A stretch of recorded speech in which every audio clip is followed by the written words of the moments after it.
Estamos no céu.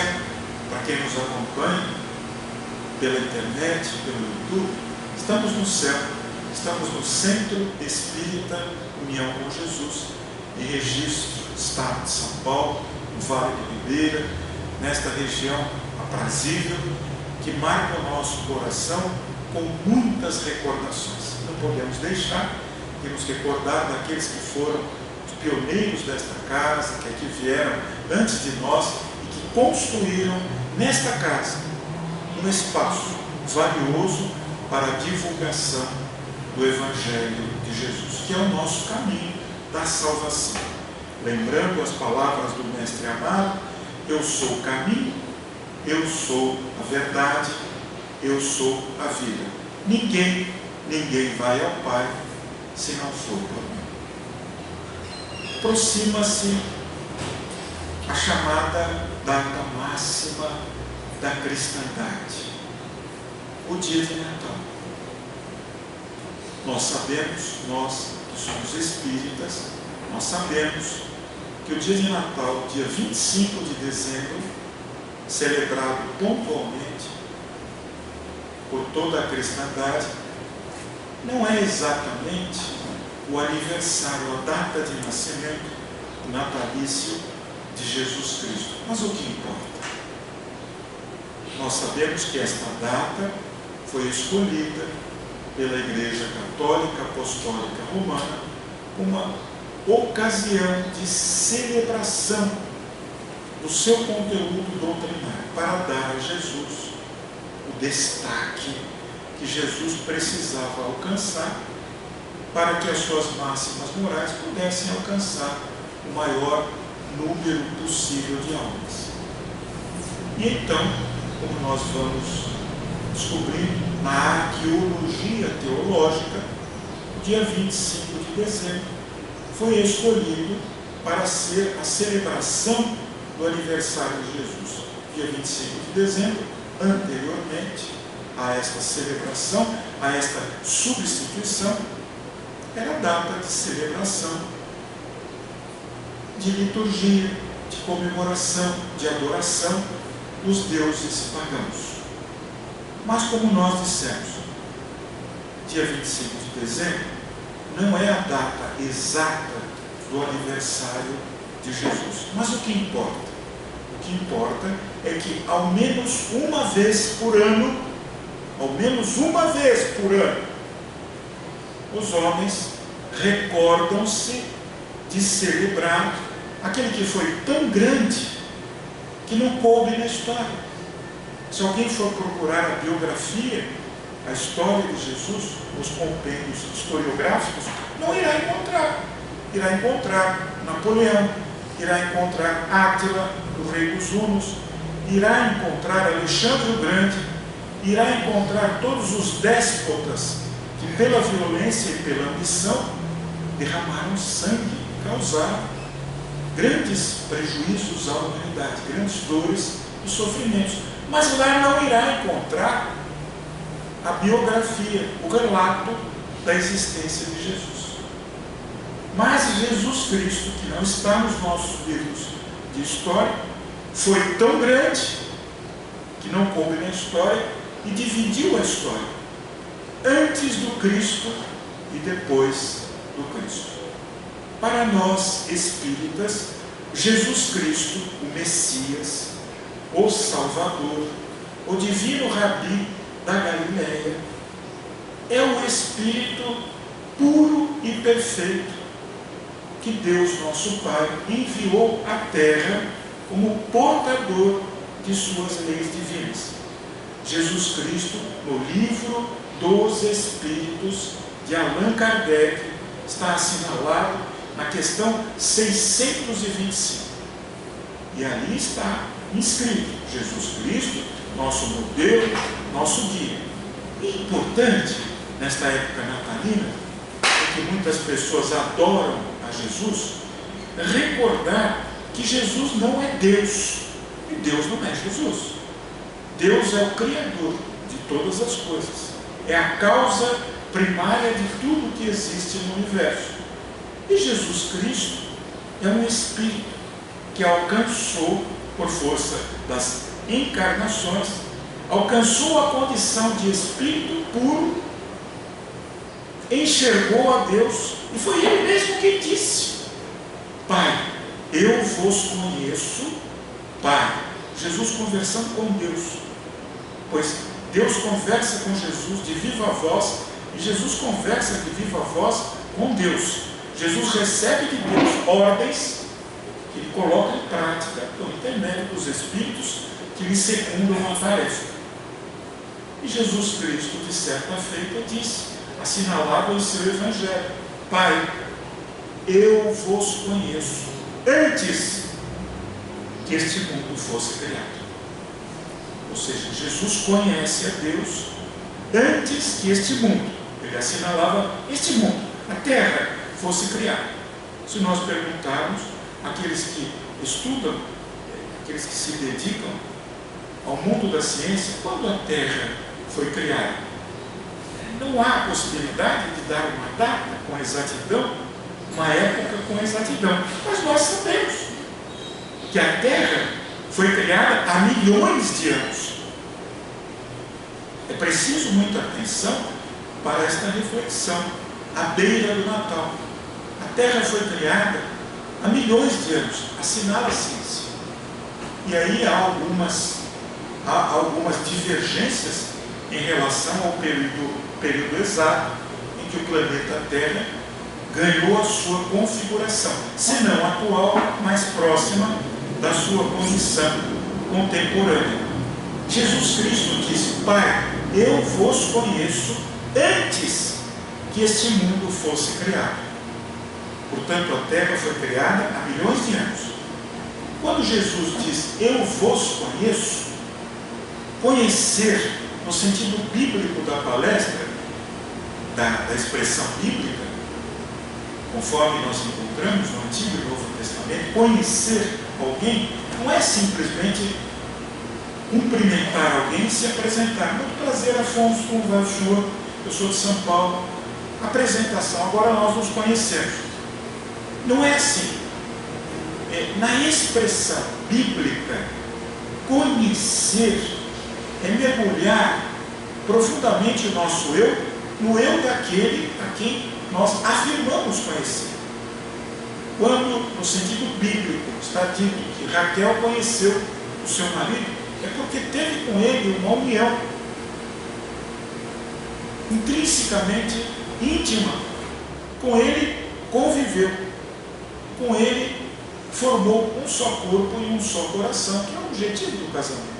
O casal forma uma sociedade, embora formada por personalidades e pensamentos diferentes, mas com o mesmo ideal, com o mesmo objetivo: crescer espiritualmente e auxiliar aqueles a quem acolhe, cumprindo a sugestão bíblica: crescer e multiplicar-vos, dando oportunidade àqueles que são seus filhos e, naturalmente, exercer o aprendizado terrestre, reencarnação.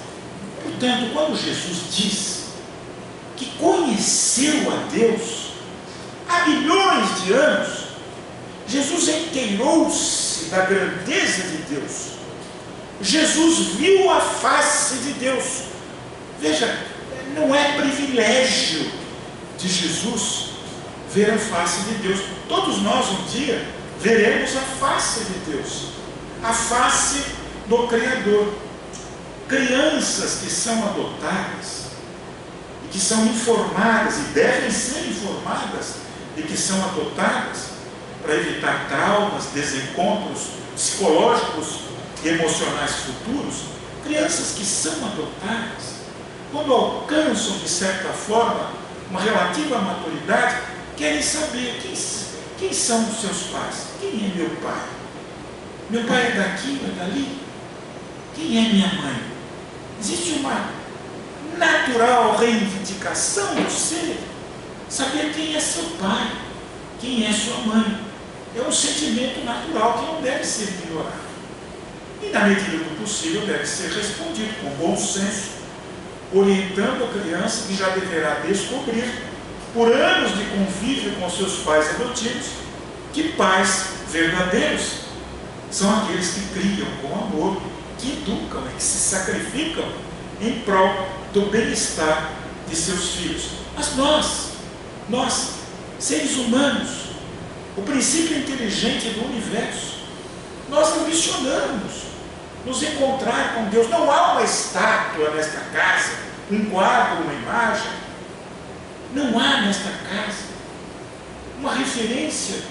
Qual seria a aparência de Deus, embora nós tivéssemos há séculos atrás, ou alguns anos atrás, buscado por intermédio da arte retratar a figura de Deus na medida do nosso conhecimento limitado, da nossa miopia espiritual, como um ser velhinho, idoso, de barbas brancas, arquejado pela idade e com um cajado na mão, vociferando nervoso contra os homens que não desobedecem às leis. Esta criação de Deus, embora Deus haja sido retratado com muita plasticidade no teto da Capela Sistina, por Michelangelo Buonarroti, Deus transmitindo a vida ao homem por intermédio de um toque digital. Toque digital. Deus não é um idoso, Deus não é um jovem, Deus não é um homem, Deus não é uma mulher. Deus é a causa que escapa ao nosso entendimento. Porque nós somos crianças espirituais, ainda muito distantes de um conhecimento vasto e profundo que Jesus Cristo alcançou há milhões de anos atrás, para se ter uma ideia de quem seja Jesus. Jesus não é aquela criatura retratada pela humanidade, embora a boa vontade dos artistas e daqueles que escreveram a seu respeito, ainda não encontramos uma explicação melhor do que a questão 625 do Livro dos Espíritos de Allan Kardec, que não retrata Jesus Cristo fisicamente, que não nos dá a forma pela qual Jesus Cristo apresentou-se materialmente, fisicamente, carnalmente entre nós, mas que o apresenta como Espírito puro e perfeito, que não só viu, mas que vê a face de Deus todos os dias, incessantemente. E Deus disse a Jesus que viesse a este mundo, porque este mundo já estava de certa forma, se não preparado, mas talvez fecundado para receber a mensagem divina, que infelizmente ainda não alcançou os corações encarnados no planeta, que se resume a amar a Deus, ao Criador, à criação, acima de todas as coisas, e amar ao nosso próximo. Quem é o nosso próximo? A senhora me perguntou. Eu disse para ela, Afonso, afinal, quem é esse próximo? Eu disse, quem está perto de você. Ela disse, mas e quem está longe? Eu disse, olha, quem está longe, você caminhando na direção dele, ele vai estar próximo de você. Você precisa fazer o bem para quem está perto de você. Você não vai querer fazer o bem para quem está na China, que você não vê, que você não enxerga. Comece o bem. Por onde? Ela me perguntou, por onde eu começo a fazer o bem? Eu perguntei, qual é o próximo mais próximo? Bom, meu marido, eu estou com ele todo dia. Pois é, comece com ele. Fazer ao seu marido, ao seu marido, aquele que você elegeu, como a sua metade da laranja. As mulheres gostam dessas expressões que remetem à mitologia grega, as metades. Na verdade, ninguém está pela metade, embora a humanidade esteja multifacetada em convicções e aspirações e desejos e imperfeições. Comece a fazer o bem ao próximo que está deitado com você, com quem você acorda. Antes que ele levante da cama, faça uma prece com ele, para que o dia dele seja mais produtivo. Ah, bom, tudo bem, isso eu já faço, ótimo. Ele levanta da cama com o pé direito ou com o pé esquerdo? Eu disse, que pouco importa. Eu disse, não, mas o pé direito é o pé da direita, porque é certo. O pé da esquerda, em italiano, eu sou filho de italiano, é a sinistra. Eu disse, não tem nada a ver. O que importa não é o lado em que você está, mas a ideologia que você abraça, a nossa ideologia é do amor. Seja se você levanta o lado esquerdo ou direito da cama, abraça o teu próximo. Quem é teu próximo depois que você levanta? São meus filhos, que ficam assediando a gente, não deixam a gente dormir. Pois ame-os, acaricie-os, eduque-os, não faça dos seus filhos um bibelô, pois será vitimizada pelo bibelô, que construído pelo orgulho e pela vaidade, um dia vai lhe dar um trono e será doloroso. Jesus Cristo conheceu e conhece a face de Deus, e foi Ele mesmo quem disse, Mateus capítulo 5, versículo 8, está no 8º capítulo do Evangelho segundo o Espiritismo de Allan Kardec. Os puros de coração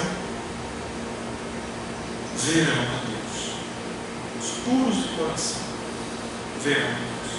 Portanto, para alcançar a condição de encontrar-se, de nos encontrarmos com o nosso Pai, que é Deus, o Criador, não apenas de cada um de nós aqui, mas de tudo que existe no cosmos, nós precisamos alcançar a pureza do nosso coração. Precisamos ser puros de coração.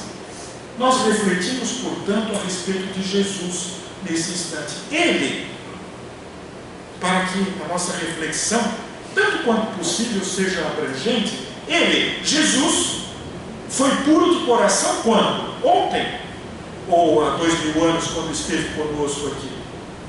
Jesus Cristo alcançou a condição de pureza espiritual há milhões de anos.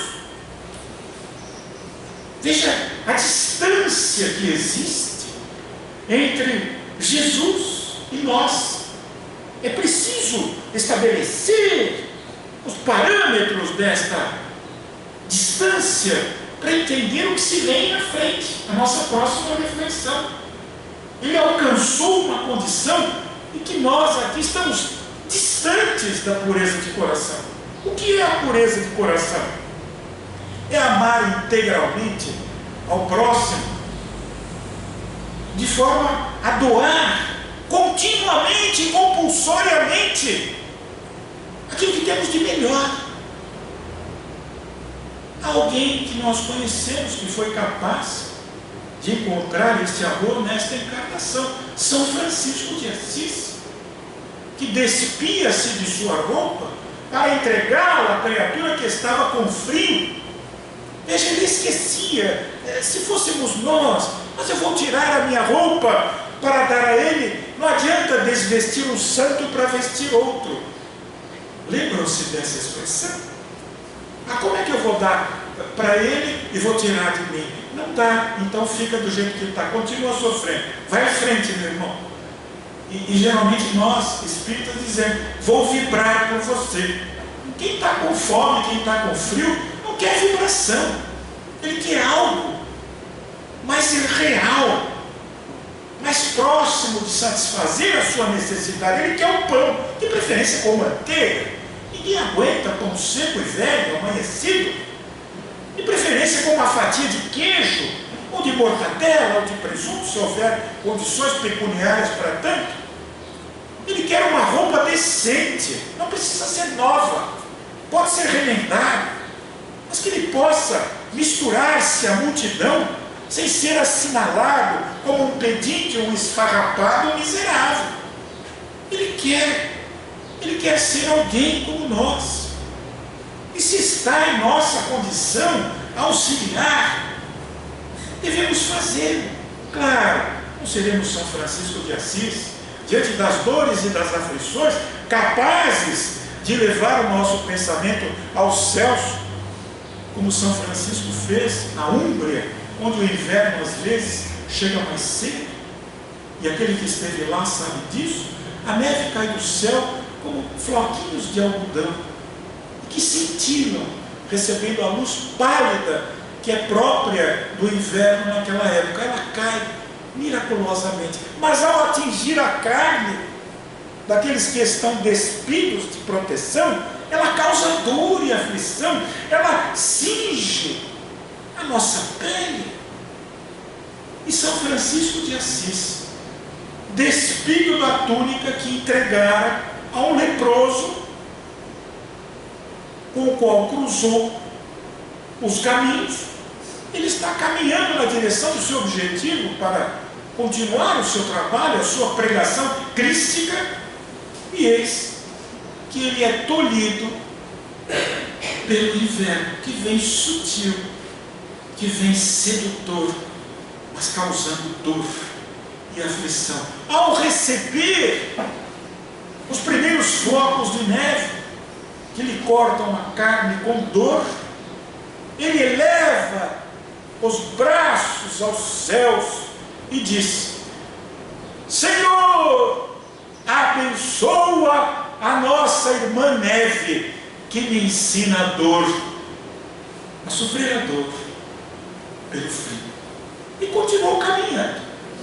Nós, quando o sapato aperta, Dr. Bezerra de Menezes, chamamos Dr. Bezerra de Menezes, quando entra um cisco nos olhos, São Francisco de Assis, Madre Teresa de Calcutá, Chico Xavier, quando a conta bancária não está na sua conciliação ideal, e nunca vai estar, porque o desejo do consumo é maior do que a intenção de poupar e economizar. Ah, meu Deus, chamamos todos os santos, São Gabriel, Santo Antônio, Santo Expedito, não tem descanso. Nós somos assim, porque ainda não alcançamos a pureza de coração. A pureza de coração nos faz entender, nos faz sentir, independentemente do raciocínio, porque é compulsivo. É como aquela senhora que vê o chocolate e come. Eu disse: mas querida, você é diabética. Ela disse: Afonso, não sei o que é, uma força estranha que me leva ao chocolate. E ela estava naquela célebre loja de chocolates, do célebre shopping de São Paulo, frequentado pela nata da sociedade paulistana, e ela, diabética em alto grau, estava lá. E não contente em comprar, que não lhe falta o poder aquisitivo para tanto, estava já abrindo a caixa de chocolate, impaciente, e já estava devorando na frente da vendedora, que ainda não havia recebido o dinheiro plástico para passar na maquininha. Já estava preocupado, mas vai que ela me cobre tudo e vai embora. Quem paga é a vendedora. A loja de chocolate, nesse sentido, é uma empresa capitalista, não pode ter prejuízo pela invigilância dos seus funcionários. Eu disse: mas querida, você sabe que isso é um malefício para a sua saúde. Eu sei, Afonso, mas a carne é fraca. E haja carne, porque nesse sentido, descontrolada, ela acumula peso excessivo, que pode ter a sua razão por motivos que nós sabemos, de origem glandular, mas também acrescida ao excesso de consumo de chocolate. Essa compulsão para o consumo, que muitas vezes não é apenas para o chocolate, mas para todos os bens de consumo que estão ao nosso redor, e nenhum de nós pode acusar o próximo. Porque se você não é chocólatra, você pode ter outras preferências e não resiste diante daquela tentação, aquela oferta que está estampada na loja, na vitrine do grande shopping lá do seu bairro, da sua cidade, aqui de registro. Compulsão para a caridade. Aquele que é bem-aventurado porque alcançou a pureza do coração, não reclama. Meu Deus do céu, como nós reclamamos. Você vem de ônibus, reclama do ônibus. Você vem de carro, é o problema da estrada. Ainda de avião não dá para chegar naquele registro. Mas o dia que puder, vai reclamar da companhia aérea que serve o café insosso e que a refeição se resume a umas torradinhas. Nós somos recalcitrantes, somos eternos reclamantes, revoltados contra os governos, contra a sociedade, contra o próximo, esquecidos de que nós somos o governo, ou deveríamos ser, elegendo aqueles que de fato e de verdade representam a honestidade e o desejo de construção de um mundo melhor. E essa mesma senhora chocólatra me diz: Ah, mas em que eu vou votar? Ninguém presta. Eu disse, olha, toda generalização é falsa, inclusive essa. Nunca se deve dizer, se deve fechar a questão em torno de alguma coisa. O próprio chocolate, dizem os especialistas, nutricionistas, que desde que em determinada condição, na qual o cacau sem o açúcar pode ser muito bom para o organismo. E a senhora me disse, eu já sabia disso, mas que graça tem cacau, chocolate sem gosto de chocolate? Nós queremos o chocolate com açúcar, com a parafina, que é própria para que ele não se derreta, e que é colocada muitas vezes nesta fórmula, sob subterfúgios, que nós não entendemos. Não, essa deve ser alguma vitamina, não é, ali tem parafina. Mas enfim, nós estamos neste mundo ainda distantes. Estamos comendo uma vela. Pois é, aqui estamos com a participação do Arthur, nós estamos comendo vela. Eu digo, estamos, quem sabe, acendendo dentro de nós algo que não vai ser muito bom. Estamos insuflando alguma coisa, dando combustível a alguma coisa que vai nos fazer mal. A observação é bem humorada, mas a questão, se não fosse trágica, seria pouco. Nós vamos nos alimentando em excesso, alimentando falsas esperanças. Nós ambicionamos catedrais, quando não somos capazes de construir na terra uma choupana sequer, onde possa haver um entendimento. Homens que ambicionam o poder, ou que criticam o poder, e que deveriam começar a exercitar o governo de seus lares. Aquele que critica o governo deve olhar para como é que está a sua casa. Ah, está caindo aos pedaços, meu marido, não sei o que, fulano e tal. Sempre há alguém quem culpar. Se nós não somos capazes de governar, administrar o nosso lar com eficácia, com eficiência, com produtividade, que moral temos para criticar os administradores públicos? E se não temos em quem votar, sejamos nós os candidatos. O que estamos esperando? Ah, mas é muito difícil. Se fosse fácil, todos fariam. Aí não teria graça, não teria mérito. A pureza de coração que nos aproxima de Deus é um sentimento perpétuo. É como a cascata. Imaginemos que estamos na mata e que estamos sedentos. Há uma cascata, onde a água pura borboreja da fonte. E como funciona a cascata? Vamos ver. Você se aproxima da cascata, o mecanismo aciona a cascata, e depois que você se dessedenta, a cascata para. A cascata dá água, a fonte borboreja incessantemente.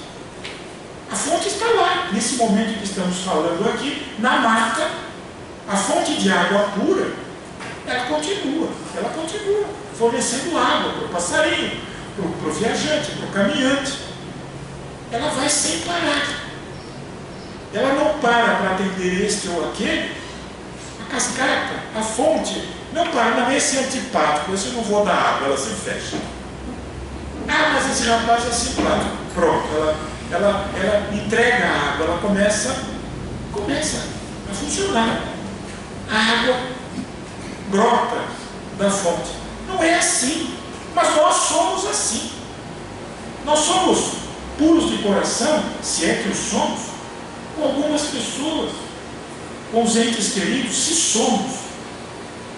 Somos capazes, com alguns talvez, de sermos sinceros, de sermos honestos, de sermos leais, se é que somos. Muitas vezes o próprio casamento está enquistado pela hipocrisia, pela ironia, pelo cinismo. De repente, quando vem o divórcio, os dois lados dizem tudo que não tiveram coragem de dizer durante 20 anos, 15 anos ou mais anos de existência conjugal. A pureza de coração é daquela criança, e Jesus Cristo usa dessa expressão. Para falar sobre a pureza, ele coloca um arquétipo, que é a criança. A criança é sincera.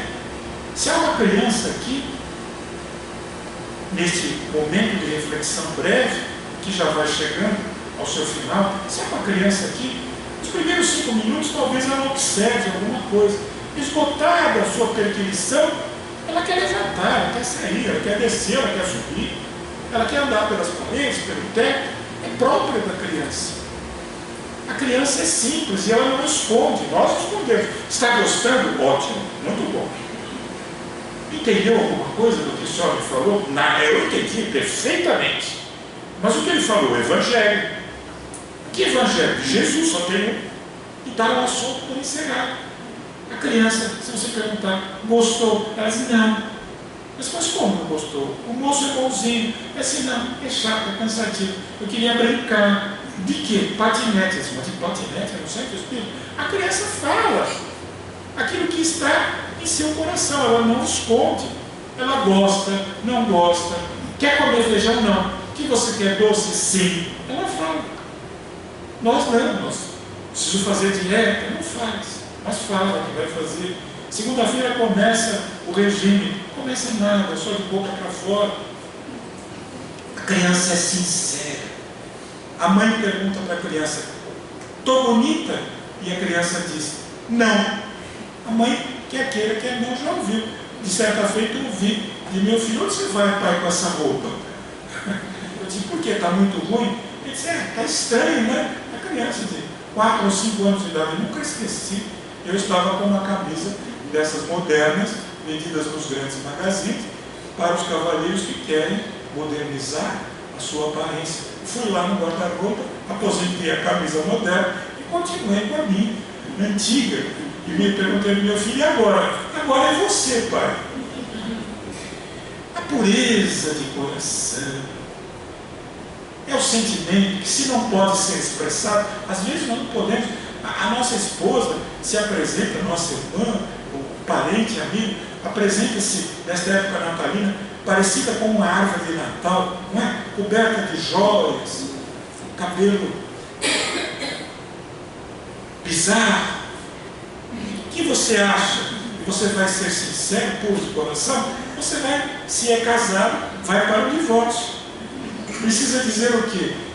Olha, aí precisa pedir a Deus a inspiração. Meu Deus, o que eu digo? Não posso mentir, não podemos mentir.